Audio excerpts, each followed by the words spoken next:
I'm an idiot. I am an idiot. I just did this a minute ago, literally a minute ago, and accidentally set it to kids view, and I was like, wait a minute. Why can't I get my chat? Not many ever stop by to my streams, but why can't, what if somebody does? I don't want this that big. Nobody wants this that big. Why? Why? Well, I am going to pick up on episode, I believe I'm on episode 3 of Tiny Bunny. I believe, anyway. Let me just stay,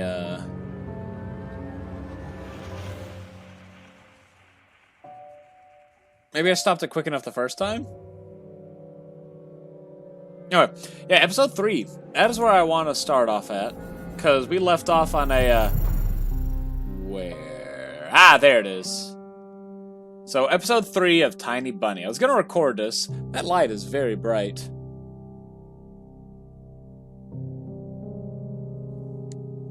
Why is that one? Hold on, let me fix something really quick. Why is that one? Why is that one so much brighter? Why is this window longer? What? That's not right. It's a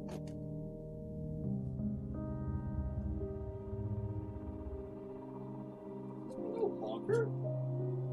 No, my blanket's just sideways.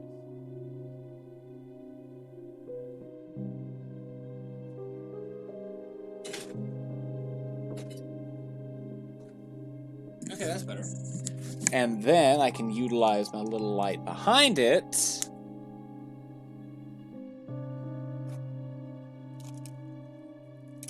Because now I got that covered. Ah, there we go. Much better, much better. All right, so episode 3. On the end, the wolf's gray fur will stand. So I think, and that's all going to be in the thing, but quick synopsis of the last one, which was pretty much the entire first 2 chapters of the game, was Anton and his family moved into an old house. I think we're in Russia. I think is where we are. I can't remember the name of the... Moscow. We are in Russia. And him and his sisters started seeing weird things at night known as the owl. It's a big, dark creature. You know, go watch it. Go watch it. It's actually pretty interesting. But anyway, episode 3. On the end, the wolf's gray fur will stand.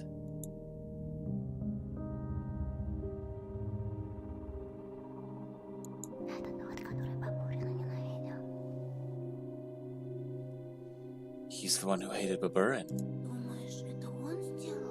You think he did it? I've heard he's a weirdo. I hurriedly rubbed my glasses. The glasses! Simeon was clutching him in his fist while I was getting beaten up. And in just a couple hours, this lost item was lying on the ledge of my window. I got helped. I got helped by, what's her name, Elisa? It was hard to imagine that Sioma suddenly got a guilty conscience and returned my glasses in such a strange way. And now the faceless figures are staring at me. Spooky, spooky. You have no face. You have no face. I was shocked, but kept walking toward the classroom, accompanied by nasty whispers all around me. I also don't know about the sound. The photo still stood before my eyes. Simeon had gone missing. Simeon is gone. His fat fingers will never get to my throat. His signet ring won't smash into my chin. He'll never humiliate me again. He is absolutely disgusting. Wasn't that what I wished for? On the other hand, did I really wish Simeon to become a murky stain on the notice board? I did. He was still someone's son, or a grandson, and he went through the same struggles as me. He probably didn't. Did I really wish to my unseen companion to dispatch him in such a brutal fashion? Well, I'm a masochist. Or sadist. One of the two. I didn't know the answer. Or I was just scared of it. Nonetheless, school still had something nice about it. Polina! The girl with a violin, just like a mountain spring, like well water that you gulp down, pressing your lips against the zinc outer ring of a bucket. Can't ever get enough. Remembering our walk yesterday cooled off my head. Polina's hatred towards dogs, while understandable, was still alarming. Yeah, it was. I forgot about that she saw a dog get kicked and smiled at it.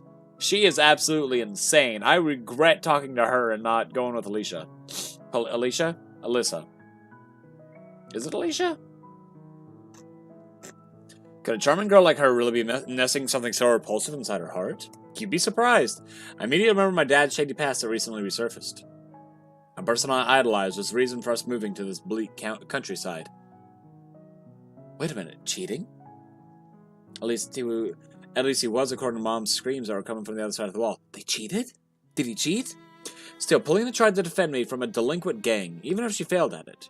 She was pleading for Roma to leave me alone and gathered my belongings that were strewn about the forest while fighting tears. And then those bastards tried to drag her away. She resisted all the might she had in her fragile body. In the end, she was the one to find my house, lost in the taiga, and told my dad that I lied there alone in the dark, abandoned in the middle of the forest after the beating. Maybe I'm being too harsh on her. I mean, what if I make one of those characters in the story I draw? The protagonist will save her from terrifying monsters. Yuck. Hey, okay, this is gonna be. Let's see if I can find a picture. Like, there's a picture that's popped. I can't do it. I could actually. Hold on. There's an image that's popped up whenever I see that one there. Oh, you can't see my mouse at the moment.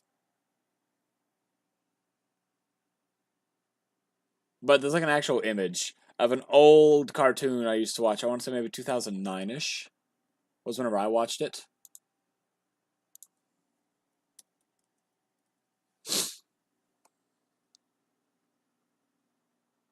No, not that one. Not Mad.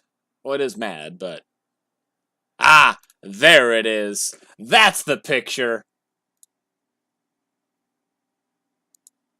This is what I see whenever I look at that guy. As soon as I thought of monsters, a bunch of my classmates slid down the rails, smirking like the xenomorphs from the Alien.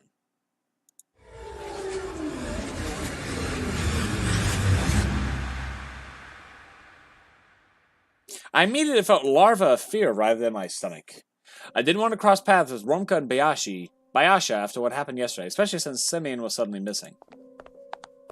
Polina seemed eager to talk to me, but her expression soured after noticing that aforementioned duo, and she walked past, leaving a single sorry look. Here we are in class. I entered the classroom and went toward the last row. All the chatter suddenly died down, so I walked there in complete silence.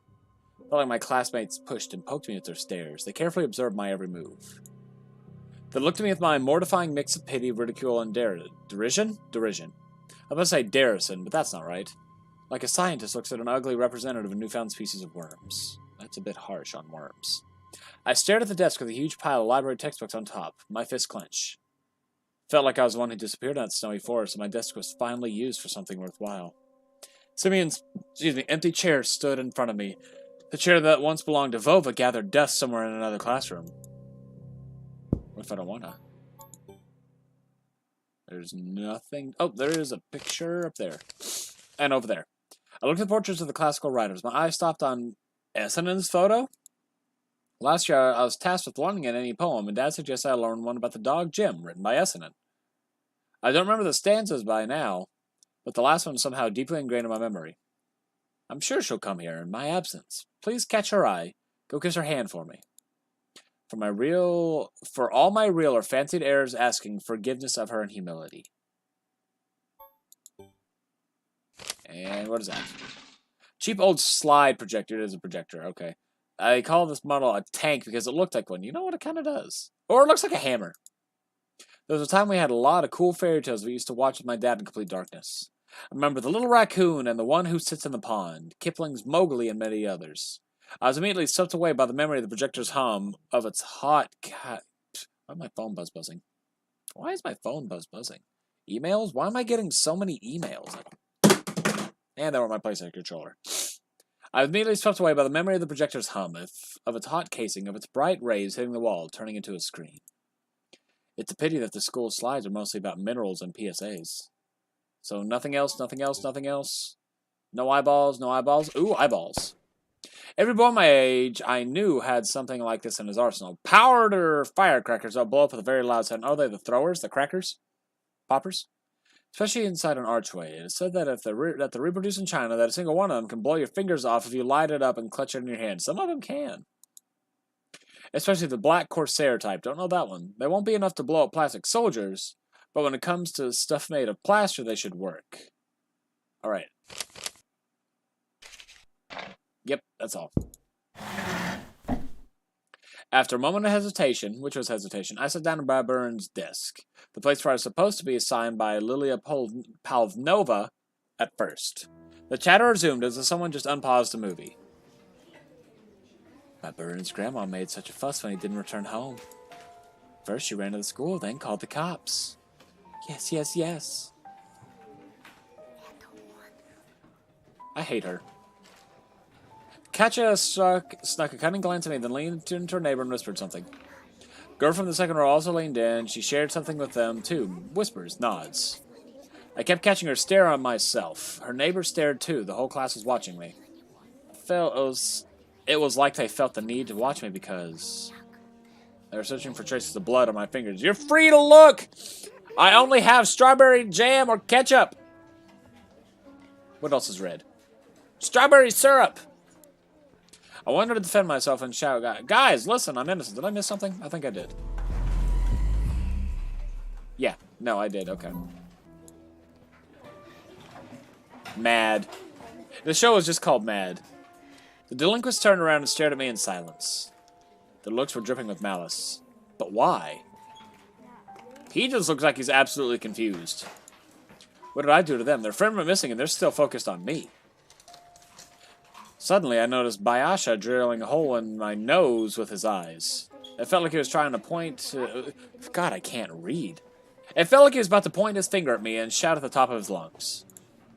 Everyone look, Baburin snatched his glasses yesterday and now he has them back. Murderer!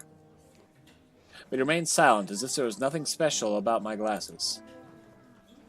I may be going mad, but I think Bayasha knows something. He knows something, but he won't tell me what. Roma gave me a meaningful glance, as if reminding me of his promise. My aching temple reminded me of it. I needed to stay away from Polina. As if looking for protection, I clutched the ruler until my hand hurt. You don't have to be Columbo to solve this. Columbo? American crime drama, sorry, I've thought the name. Peter Falk as Columbo, homicide detective. Okay. Who held a grudge against Baburin? Who hit him yesterday, bullied him, and then bullied me? Bullied me? Excuse you with your rip-off Elsa-looking self. The middle ruler fell out of my weak fingers. It hit the floor with a jingle that made the other kids shudder. Katja bit her tongue and squirmed nervously. Chairs scraped against the floor. My classmates moved away from me, closer to the exit, towards the teacher's desk. I was not the only one to catch wind of that change. Rumka and Bayasha looked around and winced in contempt. Too bad they weren't afraid of me like everybody else. Shut it. I bet you Baburin just got a whipping from his old hag and ran off. They'll find him soon. Oh, they'll find him all right. In a ravine with his stomach cut open. Yeah, you sure did gulp.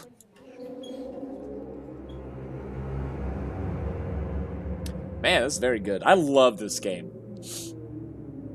I imagine Selma in a snowy blanket, his face white like a fish belly, split down the middle by the crevice of his mouth, snowflakes falling on his glassy eyes and filling up his throat. See? I could almost hear a condescending tone. It's all your fault! But why was Simeon the only one to get his just desserts for bullying me? I don't know. Weren't all of them supposed to disappear? Rumka, Bayasha, Katja, along with every laughing onlooker? Of course, Simeon did me a favor by disappearing. Thanks to him, my classmates now stared at me in awe. But that was only one side of the coin. What if I'll have to repay that favor soon? The door creaked. Polina entered the classroom. I straightened up in a hurry so she wouldn't see me looking like a scared critter. Polina found me with her eyes, gave me a short nod, and went into her seat. Katja rushed to her neighbors again like a lab rat that saw a treat and started whispering, switching her gaze between me and Polina. Messages on piece of paper started jumping around the classroom. Uh-oh! Notes! That's an ugly bell. That's an ugly school bell. The ringer's trill announced the start of the class. Alright, stop messing around. What do I have? Alright, stop messing around. Class, stand up. You too, Petrov. Lilia... I cannot read. Lilia Paladnova went to her desk, followed by a policeman in a uniform. It was a man that visited us just recently, tall and a stare so sharp you can get cut on it. Hello there, kids. Hi! You can sit down, kids. This is Senior Lieutenant Konstantin Vladimirovich Tikhonov. He's gonna ask you a couple questions and give you a small PSA. Лучше лекция от милиционера, чем уроки. Bruh! The class livened up. Talking to a policeman was way better than studying. I, on the other hand, was ready to sit through hundreds of hours of Russian literature just to escape the lieutenant's oppressive stare.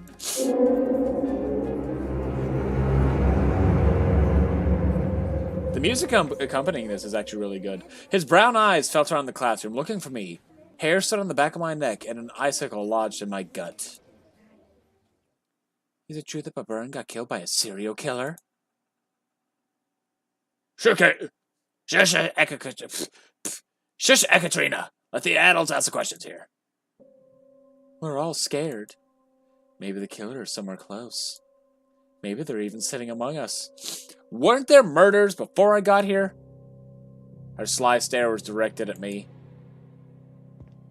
Tikhonov stepped in between the rows of desks and started walking at an excruciatingly slow pace, brushing his fingers against the chairs that he passed by.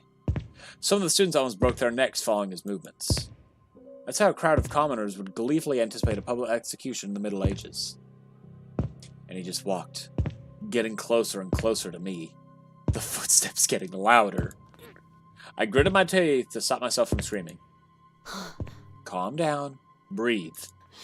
You didn't kill or kidnap anyone. He already knew the answer to his question, but the policeman still asked in a stern voice. Anton Petrov? Yes? Stand up, Petrov. My muscles turned to stone. I got up, unglued myself from my chair. I felt like I could hear all my joints creak in the process. I looked like an anime character. I only wish that Polina wouldn't turn around and see the grimace of horror on my face. If only I could be somewhere far away in the forest, digging myself into a snow pile, rolling up into a ball of air. The officer stared at me as if he was about to lock a pair of handcuffs on my wrists. I wonder how cold those bracelets are to the touch. I imagined myself getting jailed and put into a juvenile detention center where tens of Samians would constantly harass me. I don't know anything. I have nothing to do with this. Nobody is accusing you of anything. That's not true. For now. I then noticed a file that said case number in his hand. It had a gray cover made from a rough carton. It flopped onto the desk like a guillotine blade that slid down on someone's neck. This kid has got some frickin' imagination and metaphors.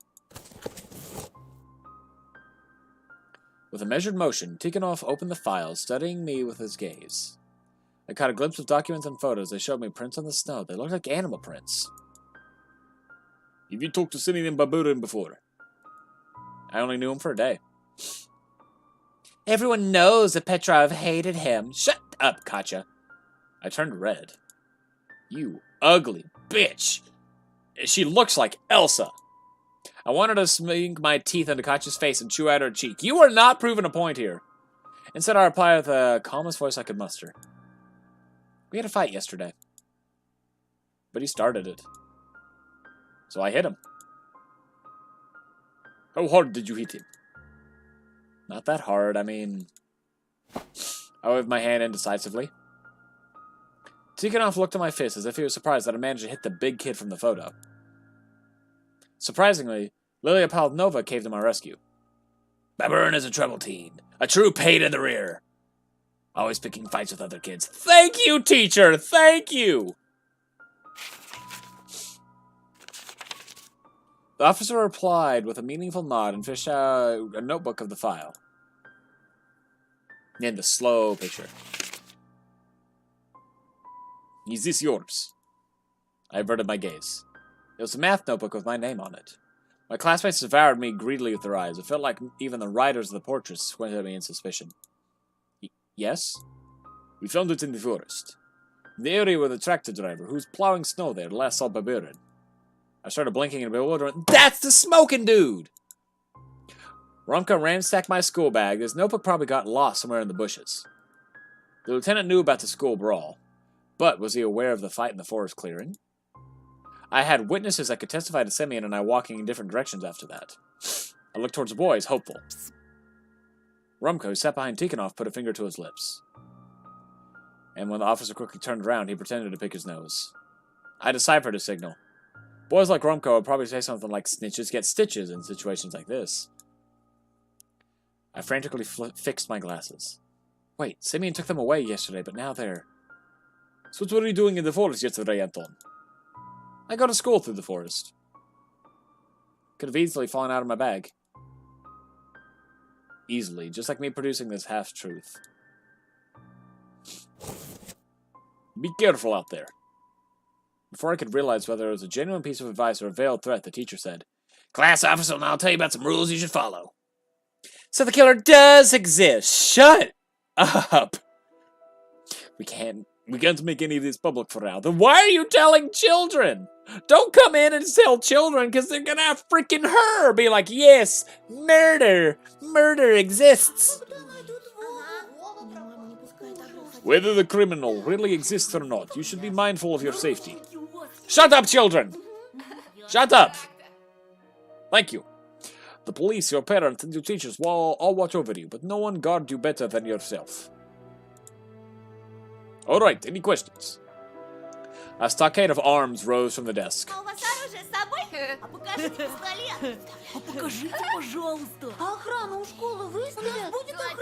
I don't know what's being said, it's just funny hearing the Russian. The kids shouted over each other, so one of the policemen with the questions. In an attempt to calm down the chorus, he moved toward the blackboard. The gray file was left lying in front of me. Why? I stared at it, my breathing so ragged that it might have looked like someone who just ran a 100-meter sprint. I can't read. Beads of sweat rolled down my back. Ясно. I look around the classroom. My classmates were catching officers' every word. Only Rumka was saying something to Bayasha. Lilia Povnova was staring in the window, fighting back yawns. Так. Объявлять комендантский час, причин пока нет. Слишком мало времени прошло. Oh god. As soon as I touched the folder, Tikhonov lashing with his eyes. My hand instinctively moved away as if that stare actually hurt. The officer just kept staring at me without a word, making me squirm under the weight of his uncomfortable silence and staring looks at my classmates. You left it in front of me! Then he suddenly continued his speech as if nothing ever happened. Исчезновения вашего одноклассника. Мы все уверены, что он найдется живым. I clanged my teeth in surprise, pushed myself into the desk, back in my chair, blinking in bewilderment. The officer silently gathered documents and gave me a stern look. Don't blame me! Will, aren't you a curious boy, Petrov? Let me say this again. You see no one suspicious in the village? Caught napping? I guess caught napping. Be it near the school or the forest trail. Contact the police immediately. Was I supposed to do it? Okay. You know our number, right?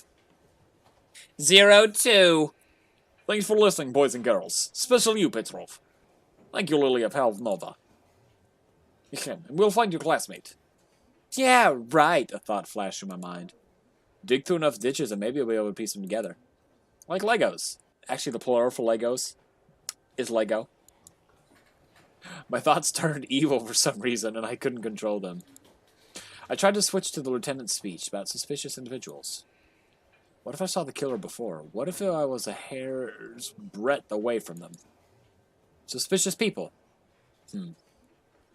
How suspicious was a foxtrot that wandered into the darkness? A weirdo that always appears out of nowhere and then dissolves into thin air with her riddles and rhymes. Could you really harm the hulking Simeon? Ooh, why? God, why am I getting...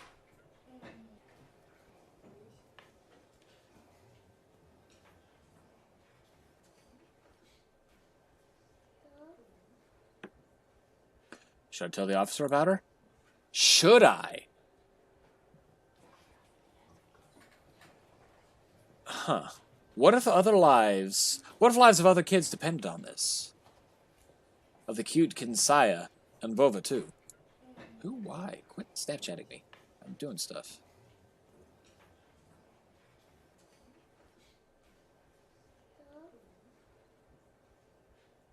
God.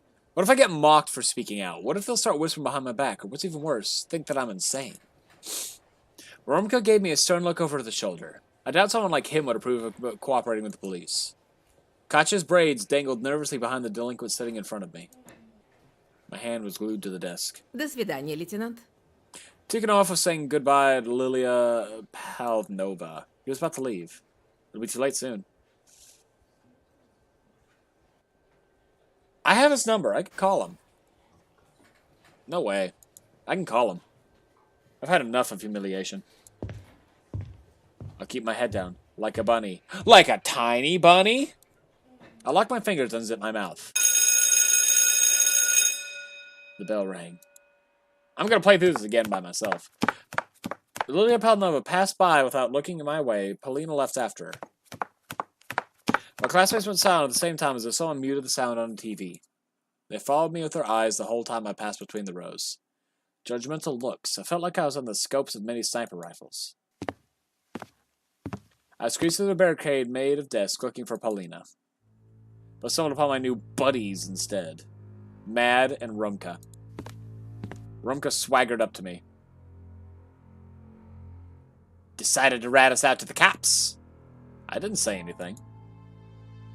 Well, you sure as fuck thought about it, eh? Rumka towered over me, breathing out a faint smell of tobacco. You're very wrong if you think that without Soma, I'll have a better time here. We'll make this place hell for you, got it? See ya, Four Eyes. My head tilted forward from his slap. What a loser, eh? I wasn't surprised to find a note stuck to my back during the break. It said, "Kick me!" My nightmare clearly wasn't about to end. I do like the ops things, because there's no telling. Had I not went with Polina, this wouldn't be happening. It's been 7 days since the lieutenant visited our class. At first glance, everything was still the same. It's still spooky at my house. That tree creeps me out. I feel like it's always a full moon. The forest still held out its gnarly claws toward the village, and the wind whipped up white flags weaved from powdery snow every night. When my parents argued in the other room, I would turn the TV's volume to silence their muffled voices and sit close to Alia. Vova's and Simeon's photos were still 2 black spots on the notice board, and round-faced Senya hasn't returned home too. But something did change. I could see how different the looks of my classmates were. They met with a new portion of pokes and insults. Contempt, mockery, and loneliness became my faithful companions. But most importantly, a shadow slid across my desk, leaving behind a mysterious note. I glanced into the space between rows, but the messenger was already nowhere to be found. Who sent me this note? What could this carefully ripped out and neatly folded piece of paper be hiding from me? More threats and humiliation, or... I took the piece of paper and carefully inhaled the wafting aroma. Blackberry! Aww! Wait, this is a trap. I'll be waiting at a cul-de-sac near the dressing room. Come alone. Inside was a message in beautiful handwriting. I'm waiting at a dead end near the dressing room.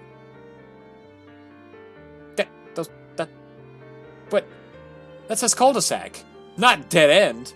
Come alone. Drunk on that sudden call, I immediately started walking, looking over my shoulder from time to time, making sure nobody is following me. Even though I suspected it could be another trap by Romka and Bayasha at first, his buzzing thought soon left my mind. The two of them didn't have enough combined brain power to fake Polina's note so carefully. I didn't even notice how I almost broke into a run and jumped into around the corner. As soon as I did that, I ran into somebody inside a dark nook. Ow! Like a magic bird, a green notebook glided to my feet. Polina puffed her cheeks in exaggerated anger. Petrov, have you lost your sight completely? I fixed my glasses. My nearsightedness wasn't that embarrassing anymore. I bent down and picked up the notebook. Sorry, I was in a rush. Were you waiting for me? Did something happen? Polina's attitude changed from fake anger to softness. She stood there silent, probably picking out the right words. She had a worried and sad look in her eyes, as if she hoped I'd continue this conversation and stop us from drowning this awkward silence. But I didn't say a word. I was just staring at her with trembling lips. Finally, Polina, God, my brain, heaved a deep sigh and started talking meekly. Anton, tell me, are you mad at me? I couldn't reply before she continued. Of course you are. What's with this stupid question? I'm so sorry. I didn't mean for this to happen, honest. When Piatanov, when that abuser kicked the doggy, I felt like I wasn't myself, you know? No, that is you! You're evil! You're an evil child! You are evil, Polina! What if she disappears next? She sniffed, and even though it was already quite dark outside, I could hear her ocean-colored eyes sparkle. I know that it's wrong. It's wrong laughing at animal abuse. It is! I don't even want to think of what your opinion of me must be. That you're evil! But I just can't help it, Anton. You can! Okay, maybe not! As soon as I remembered Grandpa and the horrors he had to endure in the night when he got attacked by that pack of stray dogs. I forgot that stupid scream! I forgot how stupid that scream is! My mind becomes foggy. Polina's notebook in my hand was still waiting for me to return to its rightful owner, but I just couldn't find the right moment to do that. You probably think I'm crazy, right? She looked at me with hopeful eyes while I absentmindedly going over all the crazy stuff that my subconsciousness was producing lately. I clearly wasn't qualified to judge someone's sanity. Sometimes I just can't control of myself. Okay, sometimes I just can't control myself. But I'd never harm anyone, you hear? Not like that sadist Romka. But you laughed! Please stay away from him, Anton. Something clicked in my head. I stared at Polina with suspicion. You called him differently a week ago when we were fighting. Romachka. Say, are you two dating? Polina jolted as if struck by lightning. Oh no. No way, that asshole is stuck to me like a leech. People like him are not even deterred by direct insults. Her voice became calmer when she noticed the bruises and cuts on my face. Again, I'm very sorry that happened. Are you? Well, I really thought I'd be able to help you. It was my mistake to think that bastards like them could have any sort of moral code. Here, I have a present for you. Whoosh! Don't be a bitch! Whoosh!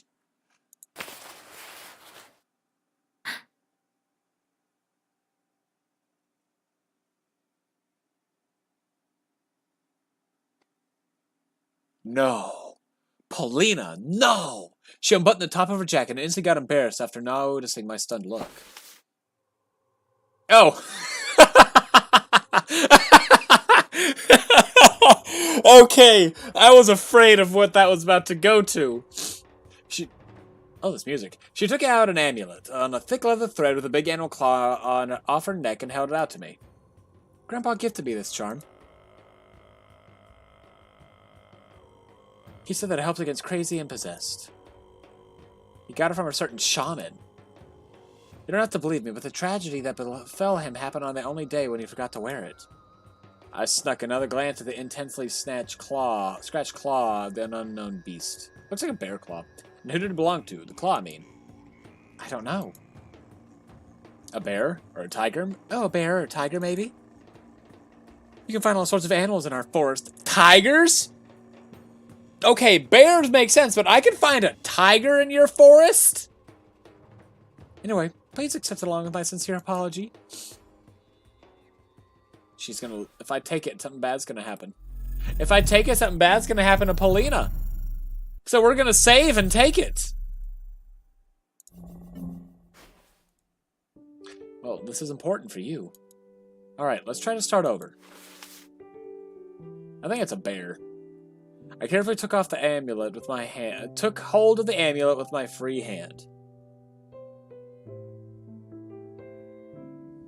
And emanated a warmth as a charming aroma of blackberry.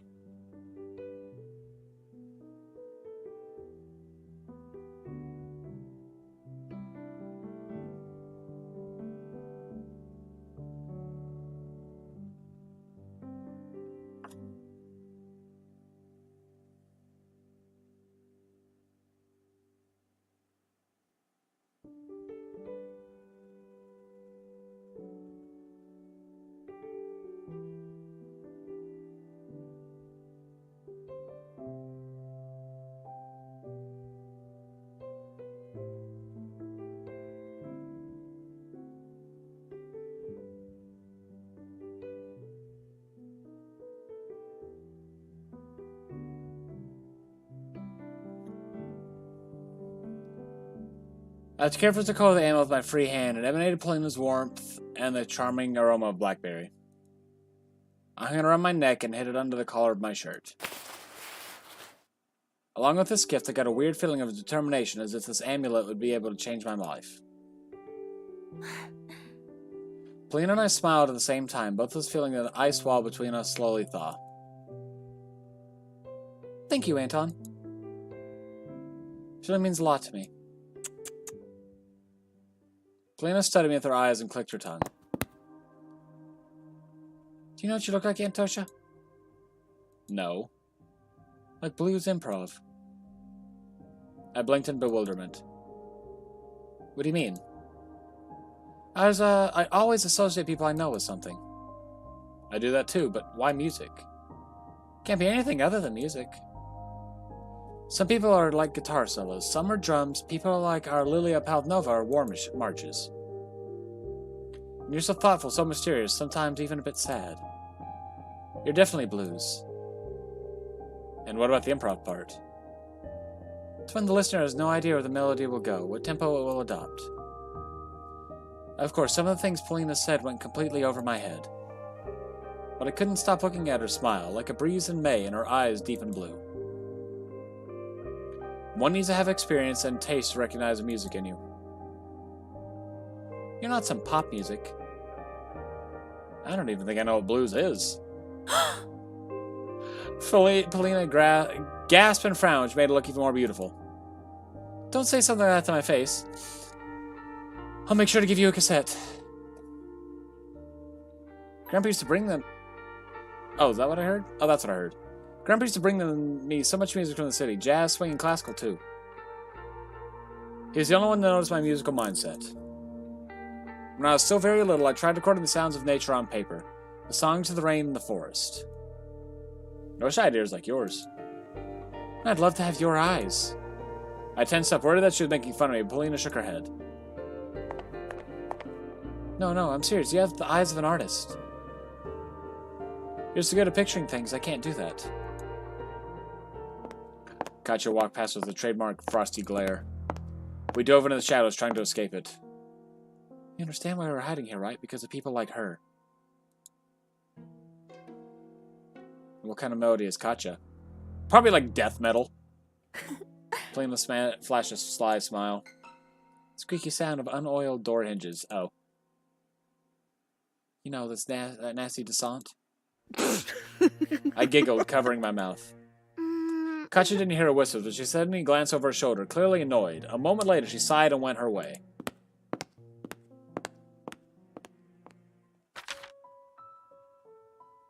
I remember about the notebook. I was still clutching in my hand. I turned it in my hands. Instead of a subject name, the front had the name of the owner in 2 words. Friends only. Curiosity killed the cat, you know. I'm sorry, is this a questionnaire? Have you ever filled one? I lied that I had. In reality, girl classmates from my previous school had never asked me to fill the questionnaires. It was quite upsetting. I mean, it was a girl hobby. You just answer a set of standard questions about your favorite actors and colors, but entrusting someone with such a notebook was a sign of friendship. And maybe something even more. Maybe something I only had a vague idea about. You can fill in mine if you want. I quit. My heartbeat quickened. I do, thank you. Polina giggled. Actually, there's so many secrets there. You'd be better off not knowing what we girls think. She searched for the notebook, playing with me. She reached for the notebook. I tossed my finding into my free hand. Polina tried to intercept my move. Her hair briefly touched my face, tickling my nose with its silky locks. I sensed an aroma that immediately filled the whole world, fragrant, alluring, lively. If only I could picture it, steal it for myself. I felt dizzy, but I gathered myself and spoke in such a voice reminiscent of Lieutenant Tikhonov. Your questionnaire is an important piece of evidence, so I'm afraid I'll have to confiscate it for further examination. Polina covered her mouth that rounded in fake horror. And what are the Jesus Christ! Implications of concealing evidence. We'll decide that in the course of our investigation. I surrender, Mr. Policeman. Just promise you won't read anything. It's full of sensitive information. I'm afraid I'll have to investigate whether someone is in love with Mr. Petrov.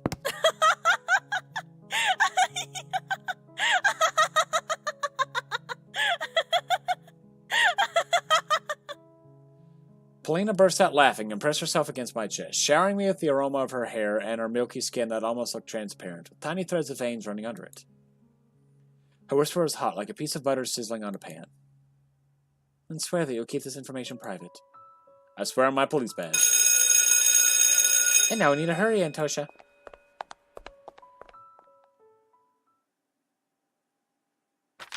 I took out the notebook during class.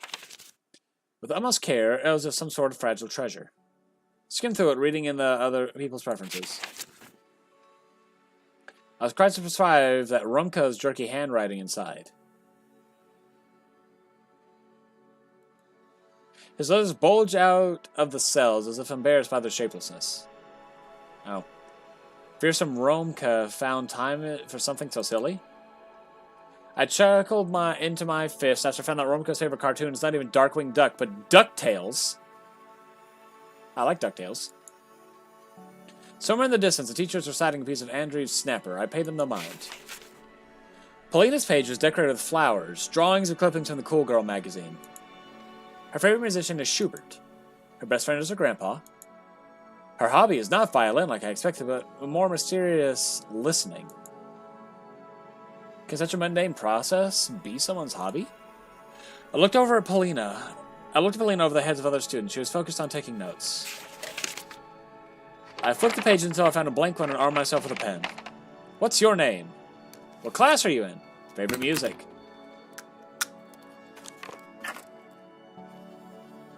Antrov, Class B. Oh, 6B.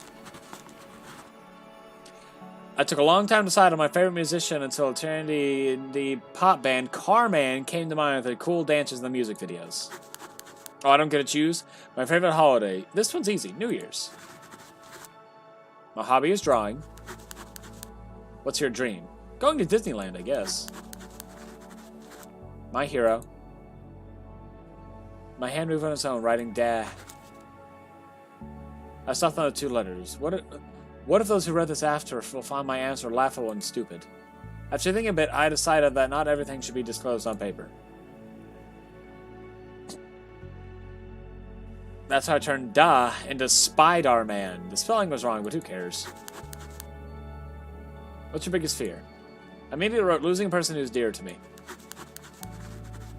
Your phone noober? Your phone noober? I'm not trying to be mean, but phone noober? No secret here, 303.95. Favorite cartoon? Transformers. Your best friend? Am I going to put my sister? I hesitated, gnawing at the pen's cap. Your best friend. I read the question out loud, but it was easy, but at the same time very important.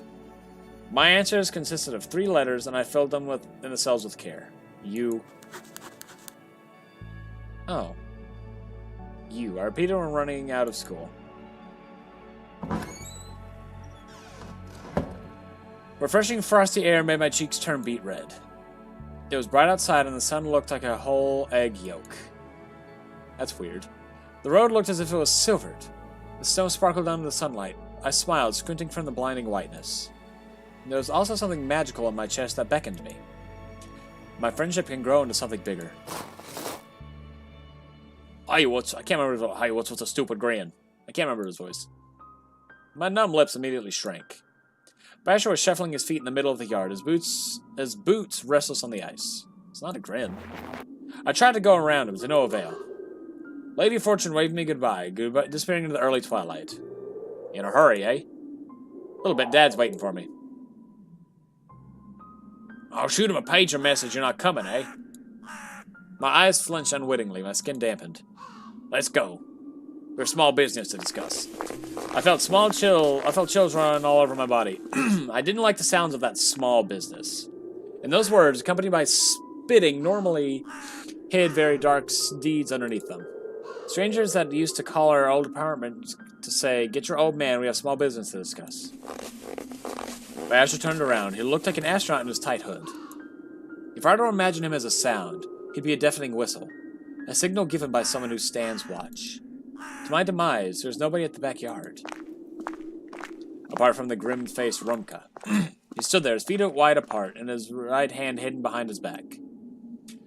Rumka's dry lips were suddenly pursed. He kept shooting glances as he looked around. From the bottom of my heart, I hoped that Rumka hadn't seen me together with Polina. There he is, I can see that. Well, hello there, Antosha. What do you want? He slowly took out a thin, carnivorously shiny blade from behind his back. A knife, the steel butterfly of death that flies toward the victim's heartbeat. I stepped back instinctively and rammed into my back into Bayasha. Rumka's minion pushed me back. He wanted to know. Do you have any hard feelings for me or Bayasha? Rumka started picking on his yellow nail, looking at me with an evil smirk on his face. Well, there in the forest, we kind of roughed you up. Hey, Hangman. Just our poor upbringing, you know? Yeah, not as cultured as you city folk. So we get feisty sometimes. They're asking for amends. I nodded, my eyes glued to the knife. Say, Antosha. Did I, by any chance, go too hard on you last time? Not really. Oh, no. Wonderful! I almost got worried that I damaged your brain, and you forgot about the lesson I taught you. I remember. The blade glowed under the setting sun, and Rumka's eyes had the same evil glow. You stepped towards me. The knife traveled inches away from my coat. One movement in steel would cut into the cloth, as if he pushes deeper. A little bird told us that we were stooping about Polina again. I was so scared that it took me a while to remember who Polina was. My brain was malfunctioning, my knees were shaking. You! Suddenly our class rep slowly walked up to Rumka from behind. I see you boys are getting along quite well. I owe you one, Katya. Oh, no need to thank me, Rumka. I'm always fighting for true love. Yes, yes, yes. I'm reminded of Ducky from not DuckTales. God, Land Before Time. I'll kill you, I swear. I can't hear you. Were you near Polina or not? Oh, we didn't hang out or anything. The only thing hanging out of here will be your guts when I cut open your stomach. The blade slid across my sleeve with this dull knife and reached my collar. The wind made my face cold, but a bead of sweat still trickled from my temple. I guess I need to explain it in a way you'll understand. The split-up handle on the blade spun in a dangerous stance, like a helicopter blade that sweeps away everything in their way. I tried to dodge, but after taking a step backward, I slipped and fell on my butt. If waiting for this opportunity, Polina's amulet lunged from under the collar toward the blade. Ah, no! How did it go like that? The leather cord prevented the claw from piercing the assailant's neck. And then the charm fell onto my chest with a thud. I accidentally cut so badly that I ended up choking on my own blood. For some reason, Rumka stood there, staring at me. He had his knife ready to cut, but his eyes were fixated on the bauble hanging from my neck. He growled something evil under his breath. Polina's gift was driving Rumka crazy, but it tied his hands in the same place. The pause lasted so unnaturally long that it made Bayasha frown in confusion. The sound of a creaking window open came from above. Pyatanov! I felt the rush of adrenaline and sprinted away, almost taking off in the air. Rumka came to his senses when I was already far away, so he shouted his dreadful warning at my back. Don't you dare forget again! Antosha!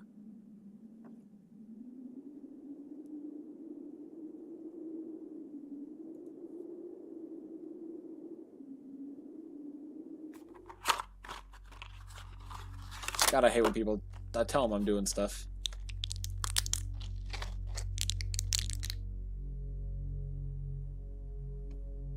The aftertaste of horrible water I drank down my meds with lingered in my mouth. My thoughts were focused on Polina. В общем, я сегодня книжку читала, там ребята учились в школе, прям как ты ходишь в школу, и они в школу ходили. Вот, и у них был какой-то праздник, и они там поделки лепили и делали все своими руками. I wandered around the house, feeling intoxicated, and nodded to everything my sister said without trying to discern her words. Alia was talking non-stop, and at times lifting her arms up and laughing, only to then suddenly go quiet and give me Mom's signature gnarly look. There we go. I was yanked out of the prison from my own mind, for seething thoughts pecked at my brain like harpies, stopping me from coming back to reality.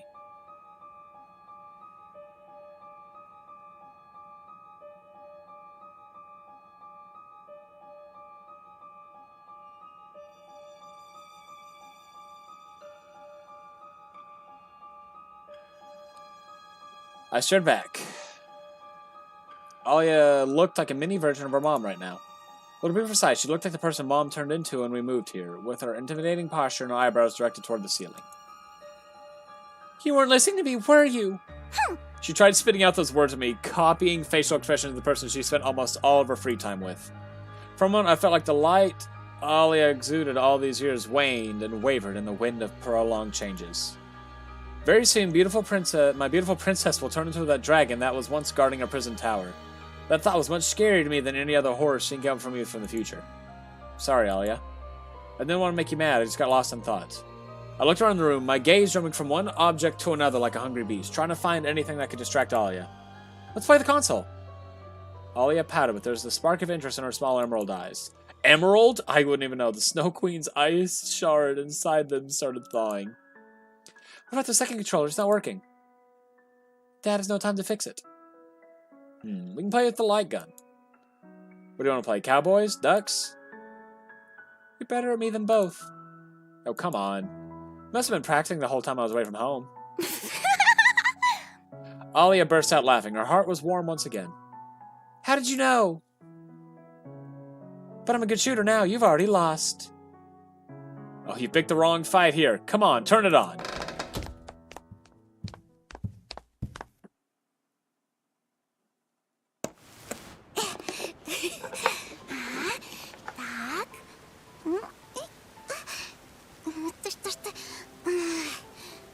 God, I say I'm doing stuff.